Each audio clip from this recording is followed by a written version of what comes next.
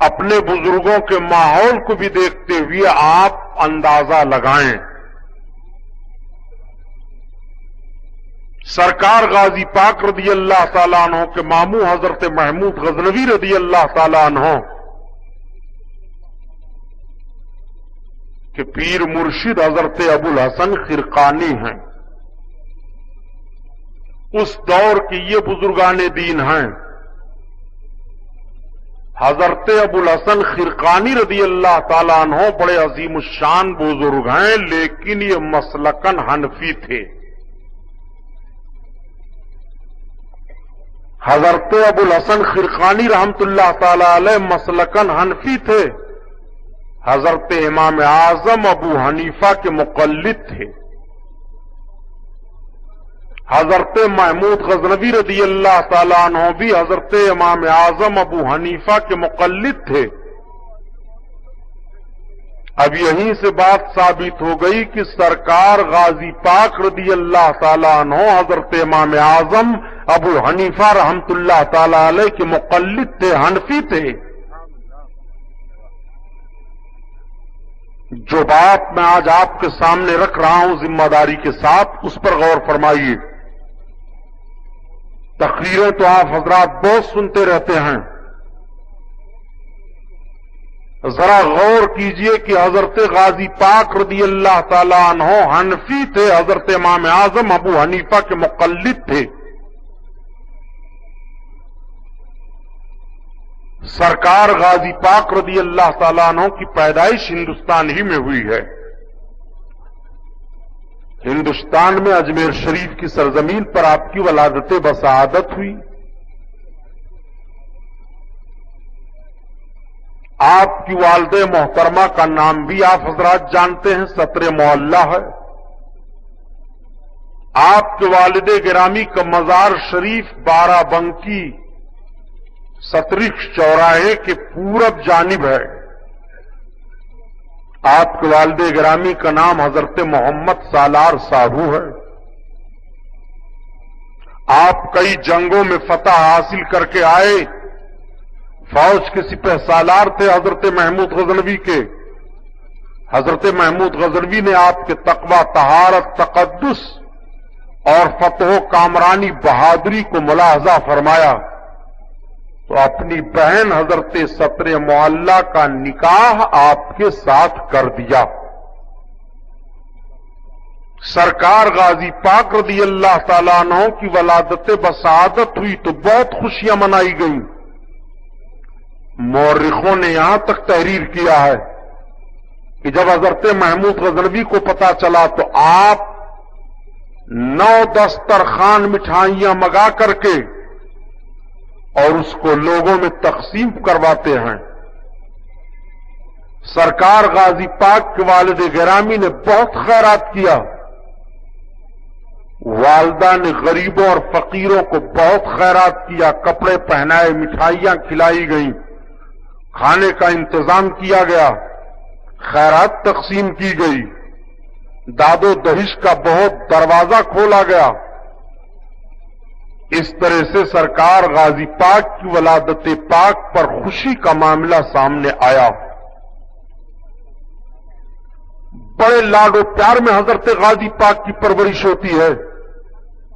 سرکار غازی پاک ایسی منزل میں آئے کہ زمین پر چل رہے ہیں. زبان بڑی صاف ستھری ہے. اتالیق مقرر کر دیے جاتے ہیں، اساتذہ متعین کر دیے گئے تاکہ علم دین آپ کو دیا جائے. 7 برس کی عمر شریف ہوتے ہوتے سرکار غازی پاک علم دین بھی حاصل کر لیتے ہیں اور اس کے ساتھ ساتھ فن سپاہگری آپ حاصل کرنا شروع کر دیتے ہیں. فن سپاہگری میں جیسے گھوڑے پر تیز رفتار میں گھوڑا ہو، دوڑ کر کے چڑھنا، گھوڑے پر چڑھ کر کے دشمن کے مقابلے میں تلوار کیسے چلائی جاتی ہے یہ ہنر، تیر کیسے مارا جاتا ہے یہ ہنر، ہاتھ میں ڈھال لے کر کے دشمن کے تیر کو کیسے روکا جاتا ہے یہ ہنر، دشمن سامنے آ رہا اس کے سامنے مقابلہ کرنے کا طریقہ کون سا ہونا چاہیے یہ ہنر، یہ ساری باتیں سرکار غازی پاک کی عمر شریف جب 12 برس کی ہوتی ہے تو آپ مہارت حاصل کر لیتے ہیں۔ سرکار غازی پاک رضی اللہ تعالیٰ عنہ کو فوج کی کمانڈری دے دی گئی۔ سرکار غازی پاک فوج کے کمانڈر ہو گئے۔ کئی معاملوں میں آپ نے مرحلے کو سر کیا، فتح و کامرانی سے ہمکنار ہوئے، ماموں نے پیشانی کا بوسہ لے لیا، لیکن ہر دور میں ہنرمندوں اور اچھوں کے حاسد رہے ہیں۔ ہر دور میں باکمال لوگوں کے ساتھ حسد کا معاملہ پیش آیا ہے، اور ہر باکمال با ہنر کے پیچھے دشمنوں کی الغار ہو جاتی ہے۔ سرکار غازی پاک رضی اللہ تعالیٰ عنہ کو اس معاملے سے دوچار ہونا پڑا۔ دنیا کا کوئی ایسا فرد آپ لے لیں جس کے اندر کوئی ہنر ہو اس کے مخالف نہ ہو، جس کے اندر کوئی کامیابی ہو اس کے مخالف نہ ہو، جس کے اندر کوئی جوہر پایا جاتا ہو اس کے مخالف نہ ہو۔ اگر مخالف نہیں ہے تو اس کا مطلب اس کے اندر کوئی جوہر نہیں ہے۔ مخالفت کا پایا جانا اس بات کی دلیل ہے کہ اس کے اندر ضرور کوئی جوہر ہے، اور جن چیزوں پر اختلاف کیا جائے اس کا جائزہ لیا جائے۔ اگر کسی کے علم سے اختلاف کیا جاتا ہے تو پتا چلا کہ جس سے اختلاف کیا جا رہا ہے ضرور اس کے پاس علم ہے۔ کس کی دولت سے اختلاف ہو رہا ہے تو ضرور اس کے پاس دولت ہے۔ کسی کی طاقت سے اختلاف ہو رہا ہے تو ضرور اس کے پاس طاقت ہے۔ کسی کی سیاست سے اختلاف ہو رہا ہے تو ضرور اس کے پاس سیاست کا مادہ پایا جا رہا ہے۔ کسی کے اقتدار سے حسد کیا جا رہا ہے تو ضرور اقتدار کا جوہر اس کے اندر پایا جا رہا ہے۔ بہرحال جن چیزوں سے اختلاف کیا جائے پتہ یہ چلا کہ جس سے اختلاف کیا جا رہا ہے اس کے اندر یہ چیزیں چاہے کم پائی جائیں چاہے زیادہ پائی جائیں پائی جا رہی ہیں، اور جس کے اندر کوئی جوہر نہ ہو اس کا اختلاف کون کرے گا؟ سرکار غازی پاک رضی اللہ تعالیٰ عنہ سے بھی مخالف تھے لوگ۔ کیوں مخالف تھے؟ غزنی سلطنت کا تاجدار حضرت محمود غزنوی اپنے بھانجے کو بہت چاہ رہے ہیں، اتنی عزت دیتے ہیں کہ مسعود دربار میں آ گئے تو ماموں کھڑے ہو جا رہے ہیں۔ سلطنت کے تعلق سے کچھ مشورہ لیا جا رہا ہے تو مسعود کا مشورہ لیا جا رہا ہے۔ فوجوں کو بھیجنے کا معاملہ سامنے آ رہا ہے تو سرکار غازی پاک سے بغیر مشورہ لیے ہوئے فوجیں بھیجی نہیں جا رہی ہیں۔ سرکار غازی پاک سے ہر قدم پر مشورہ لیا جا رہا ہے۔ محمود غزنوی کو سب سے زیادہ دقت پیش آئی تھی کس معاملے میں معلوم ہے؟ سب سے زیادہ دقت ہندوستان کے تعلق سے پیش آئی تھی۔ جس محمود غزنوی پر الزام لگایا جاتا ہے کہ حضرت محمود غزنوی نے بھارت کو لوٹ لیا تھا اور بھارت کی ساری دولت کو محمود غزنوی لے کر کے چلے گئے تھے، میں عرض کرتا ہوں غلط ہے، جملہ بدلو، تاریخ کا جنازہ نہ نکالو۔ حضرت محمود غزنوی نے تو بھارت کو وہ دولت دے دی ہے کہ جہاں دولتیں نچھاور ہو رہی ہیں حضرت غازی پاک جیسی دولت، اور بھارت کے لیے کیا ہوگی؟ حضرت محمود غزنوی چاہتے تو حضرت غازی پاک کو غزنی ہی میں رکھتے، لیکن یہ محمود غزنوی کا احسان ہے کہ اپنے لاڈلے بھانجے کو بھارت کے لیے دے دیا ہے۔ میرا مسعود بھارت میں رہے گا، خون کا نذرانہ پیش کر رہنا ہوگا تو رہے گا، تلوار کے جوہر سے رہنا ہوگا تو رہے گا، فیض و کرم کا دریا بہا کر رہنا ہوگا تو رہے گا، اپنے بہادری کا جوہر دکھا کر رہنا ہوگا تو رہے گا، داد و دہش کا خزانہ کھول کر رہنا ہوگا تو رہے گا، اور آج نہیں بلکہ قیامت تک رہے گا۔ وہ سرکار غازی پاک ہیں، کتنی بڑی دولت دے دی محمود غزنوی نے۔ محمود غزنوی لوٹ لے گئے بھارت کو۔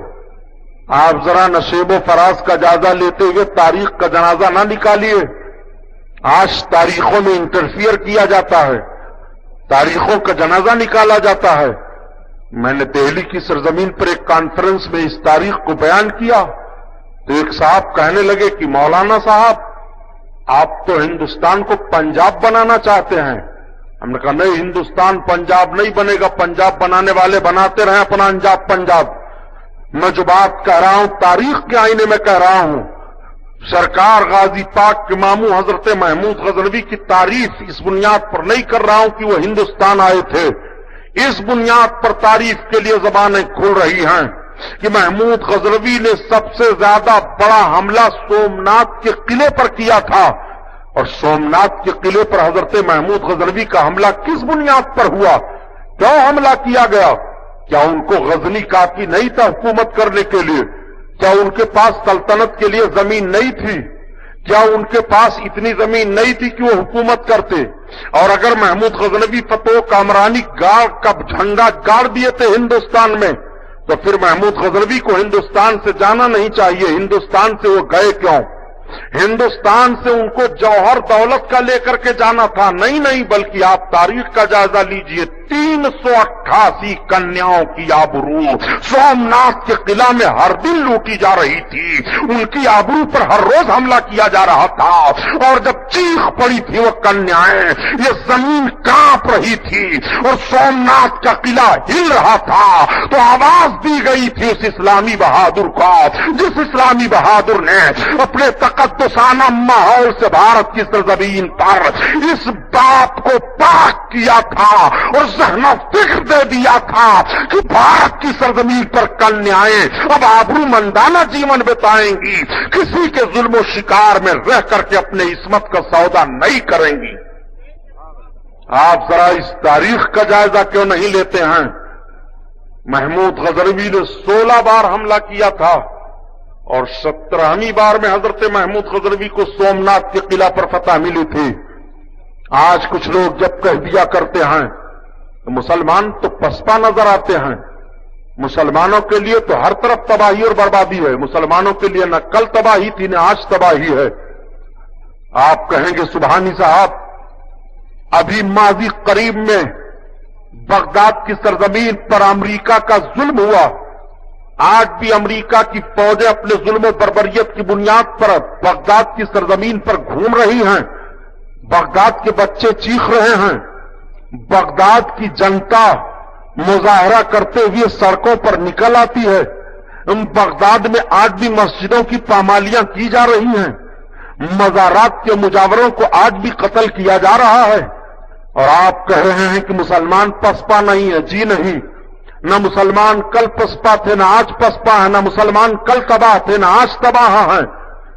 بغداد کی ایک تاریخ سامنے رکھ رہے ہو، بغداد کی کئی تاریخیں ہمارے سامنے ہیں، اور بغداد ہی نہیں بلکہ عالم اسلام کا جائزہ لیا جائے تو عالم اسلام کی تاریخیں ہمارے سامنے رہی ہیں۔ ہم جب اپنی تاریخ کا جائزہ لیتے ہیں تو ہمیں پتا چلتا ہے کہ ہم جب جب کٹے ہیں تب بڑھے ہیں، ہم جب جب جلے ہیں تب ہمیں زندگی ملی ہے، ہم جب جب برباد ہوئے ہیں تب آبادی ملی ہے۔ وہی بغداد کی سرزمین ہے جس بغداد کو ہلاکو نے تباہ کیا تھا، جس بغداد کو اور لوگوں نے تباہ کیا تھا، لیکن دنیا دیکھ رہی ہے کہ وہی بغداد کل بھی آباد تھا اور وہی بغداد آج بھی آباد ہے، اور وہ بغداد قیامت تک آباد رہے گا۔ اور سنو، ایک بار دو بار کی بنیاد پر مسلمان اپنے آپ کو اگر محسوس کر لے ہم تباہ ہو گئے، محمود غزنوی کو 16 بار شکست ہو گئی تھی، کیا 16 بار کی شکست میں وہ بددل ہو گئے تھے کہ ہم حق پر نہیں ہیں؟ کیا وہ بددل ہوئے تھے، مایوس ہوئے تھے کہ اللہ ہمارے ساتھ نہیں ہے؟ کیا محمود غزنوی کے ذہن و فکر میں یہ بات آئی تھی کلمہ پڑھنے والے ہم ہیں، معبودان باطل کے خلاف تلواریں چلانے والے ہم ہیں، لیکن رب کی نصرت ہمیں حاصل نہیں ہے؟ کیا ان کے ذہن و فکر میں بات آئی تھی؟ نہیں۔ محمود غزنوی کا یہ ایمان و عقیدہ تھا، آج نہیں تو کل ضرور ہمیں فتح و کامرانی ملے گی، اور رب تعالیٰ اپنے حق بندوں کو کبھی بھی مایوس نہیں کرے گا اور باطل کے سامنے رسوا نہیں کرے گا۔ حضرت محمود غزنوی نے 16 بار حملہ کیا تھا، اور یہ 16 بار حملہ کرنے کا جوش و جذبہ کیسے پیدا ہوا تھا؟ علماء موجود ہیں، طلبہ موجود ہیں، ان سے تاریخ پوچھو۔ حضرت علامہ اسماعیل حقی رحمت اللہ تعالی علیہ اپنی تفسیر روح البیان میں تحریر فرماتے ہیں، ایک مرتبہ محمود غزنوی بیٹھے ہوئے تھے، پہاڑ ہے، ایک چیونٹی زمین سے پہاڑ پر چڑھ رہی ہے، گر پڑتی ہے، پھر دوبارہ چڑھتی ہے، تھوڑی دور جاتی ہے، پھر گر پڑتی ہے، پھر تیسری بار چڑھتی ہے، تھوڑی دور اور جاتی ہے، پھر گر پڑتی ہے۔ اس طرح وہ 16 بار گر پڑی اور 17ویں بار وہ لرزہ کھا کر کے گر جاتی ہے چیونٹی، مگر ہمت نہیں ہارتی ہے، تھوڑا تھوڑا وہ راستہ طے کرتی ہے، پھر اپنے مقصد کو حاصل کر لیتی ہے۔ تو میں تو انسان ہوں، اشرف المخلوقات ہوں، میں کسی معاملے میں کوشش کروں تو کیوں نہیں کامیاب ہوں گا؟ 16 مرتبہ میں وہ پہاڑ کی بلندی پر چڑھ سکتی ہے، تو 16 بار نہیں 16 گنا 32 بار کا معاملہ آ جائے، ضرور ہمیں سومناتھ پر فتح حاصل ہوگی اور ضرور سومناتھ پر اسلام کا جھنڈا لہرائے گا۔ چنانچہ حضرت محمود غزنوی کی فوج حملہ آور ہوئی۔ وقت تو ایسا آ گیا تھا کہ اسلامی مجاہدین پھر پیچھے ہٹ رہے تھے، لیکن حضرت محمود غزنوی بزرگوں کے بڑے معتقد تھے۔ جب وہ حضرت ابو الحسن خرقانی سے بیعت ہوئے تھے، مرید بنے تھے، آپ کی بارگاہ میں بیٹھے تھے، جب چلنے لگے تو عرض کیا، حضور محمود کو کچھ نصیحت فرما دیں، سرکار محمود کو کچھ عطا فرما دیں۔ حضرت ابو الحسن خرقانی نے حضرت محمود غزنوی کو نصیحت کی، اور جب آپ چلنے لگے تو اپنے کرتے کو اٹھا کر کے دیا، محمود اس کو رکھ لو۔ حضور اس کو کیا کروں گا؟ محمود جب تیرے اوپر کوئی کٹھن وقت پیش آئے گا تب میرے کرتے کا وسیلہ رب کی بارگاہ میں پیش کرنا، تیرا کٹھن وقت دور ہو جائے گا۔ اپنے مرشد کے کرتے کو سینے سے لگایا، سر پر رکھا، لے کر کے چلے آئے۔ اب آپ ذرا اندازہ لگائیں، یہیں سے پتا چلا کہ بزرگوں کے تبرکات کو اپنے مرشد کے کرتے کو سینے سے لگایا، سر پر رکھا، لے کر کے چلے آئے۔ اب آپ ذرا اندازہ لگائیں، یہیں سے پتا چلا کہ بزرگوں کے تبرکات کو سینے سے لگانا، اپنے سر پر رکھنا اور برکت کے لیے رکھنا یہ آج کا طریقہ نہیں ہے، بریلی کے اعلی حضرت نے نہیں ایجاد کیا ہے، بلکہ بہت پہلے کا طریقہ ہے، جب اعلی حضرت کا وجود بھی دنیا میں نہیں ہوا تھا۔ یہ 400 ہجری کا معاملہ سامنے رکھا جا رہا ہے، 350 برس ہجری کا معاملہ سامنے رکھا جا رہا ہے۔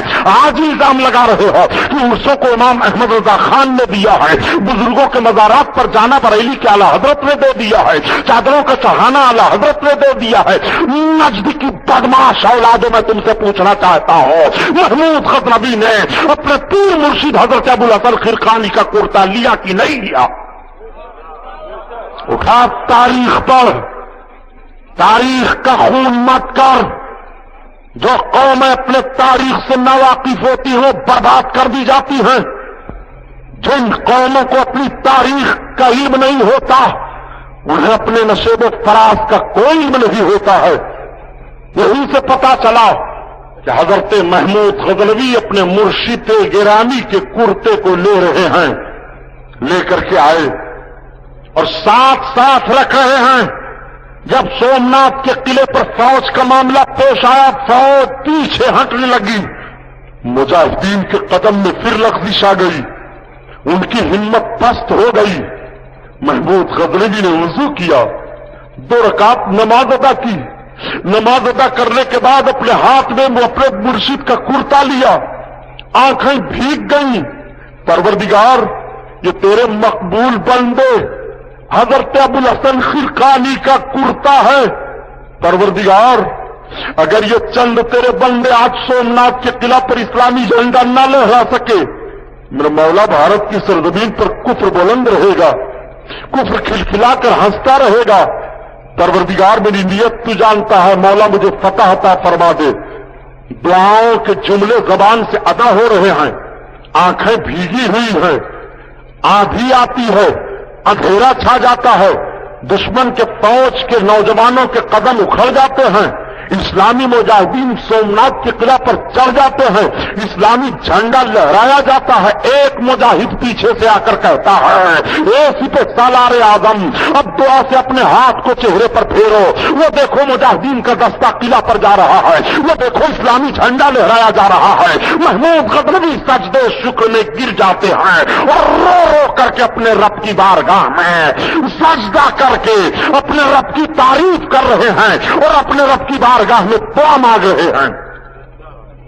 حضرت محمود غزنوی کی فوج کامیاب ہو گئی، جھنڈا لہرایا جا چکا، سارے معاملات سامنے آئے، پکڑا گیا، قلعہ میں رہنے والوں کی گرفتاری ہوئی، کچھ بھاگے، کچھ مارے گئے، کچھ کو چھوڑا گیا۔ لیکن ذرا دیکھو حضرت محمود غزنوی رات کا سناٹا ہوا، فوج لگی ہوئی ہے، قلعہ کا معاملہ سامنے ہے، آنکھیں بند ہو جاتی ہیں۔ مرشد گرامی کی خواب میں زیارت ہو گئی، مرشد گرامی کو سلام عرض کیا۔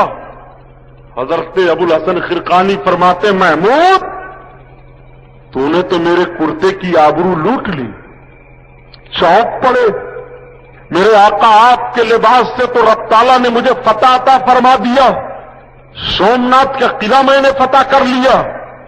آپ فرماتے محمود اگر تو دعا مانگ لیتا کہ سومناتھ کے سارے مشرکین اسلام قبول کر لیں تو رب تعالیٰ میرے کرتے کے وسیلے سے ان سب کو اسلام کی دولت عطا فرما دیتا۔ آپ ذرا غور فرمائیں بزرگوں کے تبرکات میں کتنی برکتیں ہیں۔ بہرحال قلعہ کا معاملے سامنے آیا، جب سومناتھ کا قلعہ فتح ہوا تو آپ کو معلوم ہے جس بہرائچ کی سرزمین پر آج کفر کھلکھلا کر کے ہنس رہا ہے، سرکار غازی پاک رضی اللہ تعالیٰ عنہ بھی سومناتھ کی فتح میں شریک تھے۔ سرکار غازی پاک رضی اللہ تعالیٰ عنہ برابر کے شریک تھے، بلکہ فوج کے ایک حصہ کی کمانڈری کر رہے تھے۔ اور مورخین جب تحقیق کر کے بتاتے ہیں تو یہ بتاتے ہیں کہ داہنی جانب سے سومناتھ کے قلعہ پر فوج کا جو دستہ وہ داخل ہوا تھا، اس کی قیادت حضرت سیدنا محمود غزنوی کے بھانجے حضرت مسعود غازی کر رہے تھے اور یہ قلعہ کے اوپر چڑھ رہے تھے۔ انہوں نے داہنی طرف سے سومناتھ کے قلعے پر حملہ کیا تھا۔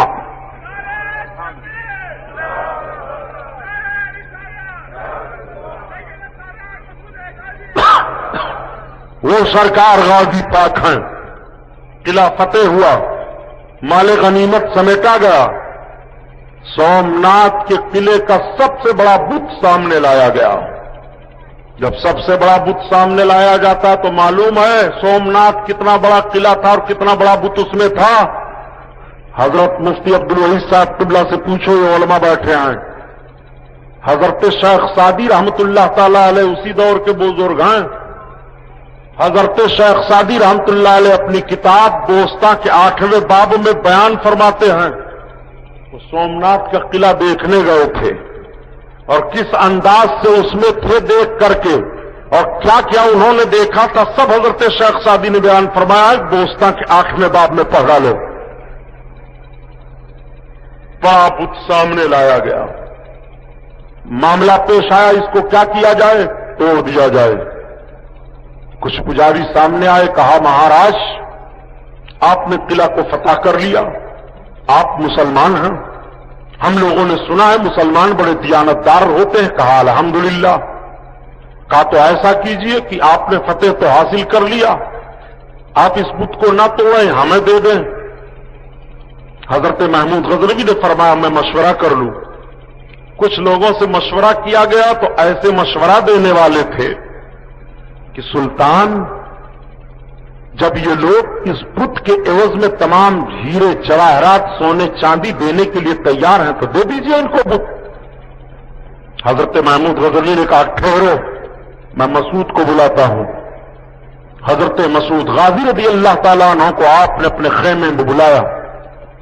مسعود ایک بات یہ بتاؤ، سومناتھ کا قلعہ تو فتح ہو گیا، سب سے بڑا بت نکالا گیا ہے، مال غنیمت میں آیا ہے، کچھ لوگ کہہ رہے ہیں کہ اس کے عوض میں سونا چاندی دینے کے لیے ہیرے جواہرات جب تیار ہیں یہاں کے لوگ تو بت انہیں دے دیا جائے.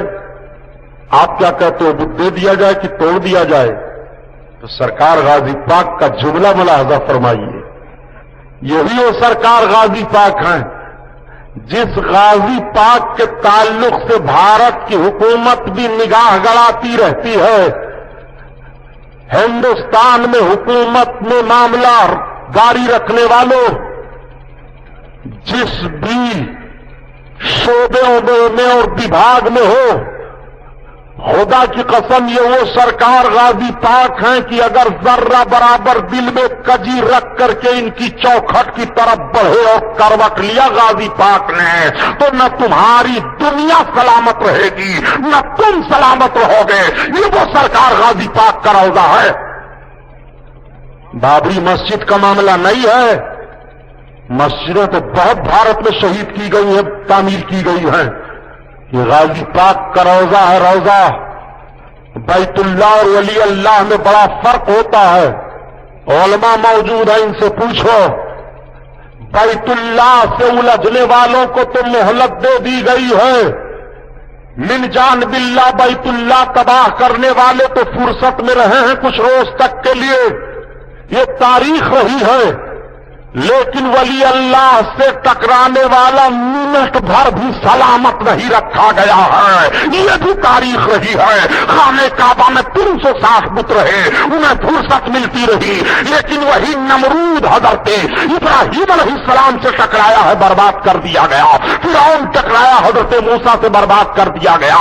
اور جب کفاران مکہ رب کے محبوب سے ٹکرا رہے ہیں تو برباد کر دیے جا رہے ہیں, اور بیت اللہ بھی کو صاف کر دیا جا رہا ہے. بیت اللہ کا معاملہ الگ ہوتا ہے, ولی اللہ کا معاملہ الگ ہوتا ہے. اس بات کو ذہن میں رکھنا. مسلمان کو مار ڈالو گے یہ تمہارے اندر جوہر ہے, لیکن مسلمانوں میں جو ولی اللہ ہیں ان سے نگاہیں ملانے کے لیے تمہیں سوچنا پڑے گا. بہت ذمہ داری کے ساتھ بول رہا ہوں. تاریخ کا یہ ورق اس لیے سامنے رکھ رہا ہوں کہ آئے دن اخباروں میں بہرائچ غازی پاک کے تعلق سے باتیں پڑھنے کو ملتی ہیں. اس ہندو پریشد, بجرنگ دل, RSS کے گندا ذہن فکر رکھنے والے لوگ جو ملک میں صرف فرقہ وارانہ فساد کا ماحول برپا کرنا چاہتے ہیں. حکومت ہند بھی غور و فکر سے یہ طے کر چکی ہے کہ یہ سب فرقہ وارانہ ماحول پیدا کرنے والی جماعتیں ہیں. یہ جماعتیں جو رشن اور منیوں کے خلاف بولا کرتی ہیں, اللہ کے مقدس ولیوں کے خلاف بولا کرتی ہیں. جب یہ ولی اللہ کے وہی خواہ نہیں ہو رہے ہیں, ان کے معتقد نہیں ہو رہے ہیں, تو ہندوستان کے یہ فلاح و بہبود کے لیے کبھی بھی اپنے قدم کو آگے نہیں بڑھا سکتے ہیں. سنو, یہ دینی جلسہ ہے. تاریخ کا جھروکھا اس لیے آپ کے سامنے کر رہا ہوں کہ جھانک کر کے دیکھو. حضرت محمود غزنوی نے کتنا اچھا جملہ ارشاد فرمایا. بیٹا مسعود, میں تم سے رائے لے رہا ہوں. مامو جان کے سامنے آپ عرض کرتے, مامو جان آپ کو اختیار ہے, آپ سلطان ہو, حکومت آپ کی ہے, فوج آپ کی ہے, یہ سارے لشکری آپ کے ہیں, آپ جو فیصلہ کر دیں ہم بصر و چشم قبول کرنے کے لیے تیار ہیں. لیکن آپ کے بعد تاریخ مرتب کی جائے گی. انسان مر جاتا ہے, تاریخ زندہ رہتی ہے. قومیں مر جاتی ہیں, تاریخ زندہ رہتی ہے. حالات ختم ہو جاتے ہیں, تاریخ زندہ رہتی ہے. ماحول ختم ہو جاتا ہے, تاریخ زندہ رہتی ہے. آبادیاں ختم ہو جاتی ہیں, تاریخ زندہ رہتی ہے. شہر کے شہر تباہ ہو جاتے ہیں, تاریخ زندہ رہتی ہے. مامو جان, جب تاریخ مرتب ہوگی تو آپ کی 2 تاریخ مرتب ہوگی. اگر آپ نے ہیرے جواہر سونے چاندی کے عوض میں اس بت کو چھوڑ دیا تو تاریخ مرتب کی جائے گی. محمود غزنوی ہندوستان میں بت فروش آیا تھا, اور اگر آپ نے اسے توڑ دیا تو تاریخ مرتب کی جائے گی کہ محمود غزنوی ہندوستان میں بت شکن آیا تھا. بت شکن بننا چاہتے ہو تو آپ کو اختیار ہے, اور بت فروش بننا چاہتے ہو تو آپ کو اختیار ہے. اتنا سننا تھا کہ حضرت محمود غزنوی نے اپنی تلوار کو فضا میں لہرایا اور لہراتے ہوئے مارا بت کی گردن پر. بت ٹوٹ پڑا اور فرمایا مسعود محمود دنیا سے بت شکن بن کر کے جانا چاہتا ہے, بت فروش بن کر کے نہیں جانا چاہتا ہے. آپ ذرا تاریخ کو سامنے رکھیں, بات کو سمجھیں. وہ سرکار غازی پاک رضی اللہ تعالیٰ عنہ ہیں. حضرت غازی پاک کے لیے یہ طے ہوا, کچھ لوگوں نے دیکھا کہ اگر محمود غزنوی کے قرب میں اسی طرح سے رہے تو سلطنت غزنی کے یہی مالک نہ بن جائیں تو ہم لوگوں کے لیے دقت ہو جائے. مشورہ دینے لگے. حضرت محمود غزنوی نے سمجھ لیا, ارشاد فرمایا بیٹا ادھر آؤ, تمہیں ہندوستان کی ذمہ داری دی جاتی ہے, ہندوستان میں رہو, اپنی ماں کے پاس چلے جاؤ. سرکار غازی پاک رضی اللہ تعالیٰ انہوں نے منظور فرما لیا. سمجھ گئے آپ کہ مامو جان حاسدوں کی بنیاد پر اس طرح سے مجھے اچھا مشورہ دے رہے ہیں. فوجیں دی گئیں, فوج کا دستہ دیا گیا. سرکار غازی پاک دلی ہوتے ہوئے آ رہے ہیں. دلی کو آپ نے فتح کر لیا. چند جھڑپیں ہی وہاں کے راجاؤں سے دلی آپ کے قبضہ و اختیار میں ہے.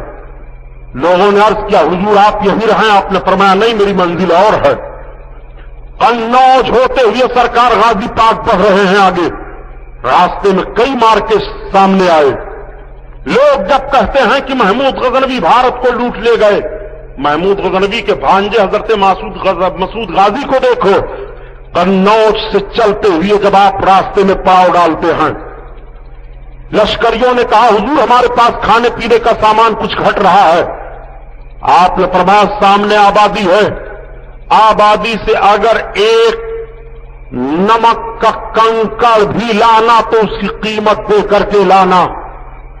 آبادی والوں کو جب پتا چلا کہ محمود غزنوی کے بھانجے مسعود غازی کی فوج جا رہی ہے, حکمراں طبقہ کے لوگ ہیں, فتح کامرانی نہیں مل چکی ہے, تو ڈر گئے کہ فتح پانے کے بعد آبادیاں جلا دی جاتی ہیں, لوگوں کو قتل کیا جاتا ہے. لیکن جب انہوں نے یہ سنا کہ عام معافی کا اعلان کر دیا گیا ہے, جس کے گھر کا چراغ جل رہا ہے جلتا رہے گا, جس کا دروازہ کھلا ہے کھلا رہے گا, جو آتا جاتا ہے آتا جاتا رہے گا, کسی پر کوئی تلوار نہیں اٹھا سکتا ہے, کسی بوڑھے کو قتل نہیں کر سکتا ہے, کسی جوان کے سامنے نگاہ نہیں ملا سکتا ہے, کسی کی بہو بیٹی کو دیکھ نہیں سکتا ہے, ساری پابندیاں لگی ہوئی ہیں, تو آبادی کے لوگ نذرانے کے طور پر کھانے پینے کی چیزیں لا رہے ہیں. سرکار غازی پاک نے ارشاد فرمایا کہ رفت کا سامان جو رکھ رہا ہے اس سے کہہ دو ان سارے سامانوں کا جائزہ لے کر کے اس کی قیمت ادا کر دی جائے. لوگوں نے عرض کیا مہاراج ہم قیمت نہیں لیں گے. حضرت غازی پاک نے فرمایا ہم بغیر قیمت کے تمہارے کھانے پینے کی چیز نہیں لیں گے. جس نے بغیر قیمت کے کھانے پینے کی چیز نہ لی ہو, یہ الزام لگاتے ہو کہ بھارت کو لوٹ لیا انہوں نے. بھارت کو لوٹا ہوتا تو بھارت کے سونا کی چڑیا بن کر کے تمہیں نہ ملتا. بھارت کو لوٹا ہوتا تو آج تم بھارت میں اتنے آزادی کے ساتھ نہ رہتے. بھارت کو سونے کا چڑیا انہی بزرگوں نے بنایا ہے. بھارت کے ماتھے کے سیدر کو انہی بزرگوں نے سنبھالا ہے. بھارت کی آبرو کو اپنے خون کو دے کر کے انہی بزرگوں نے بچایا ہے. ہماری داستان تک بھی نہ ہوگی داستانوں میں. ہم بڑے مجرم دکھائی دے رہے ہیں, ہم وطن کے وفادار نہیں ہیں. آپ ذرا غور فرمائیے حق میں ہم نے کتنی وفاداری پیش کی ہے. سرکار غازی پاک رضی اللہ تعالیٰ عنہ بہرائچ شریف کی سرزمین پر تشریف فرما ہو گئے. سرکار غازی پاک نے اپنے زندگی کا تقدس کیسا پیش کیا ذرا اندازہ لگائیں.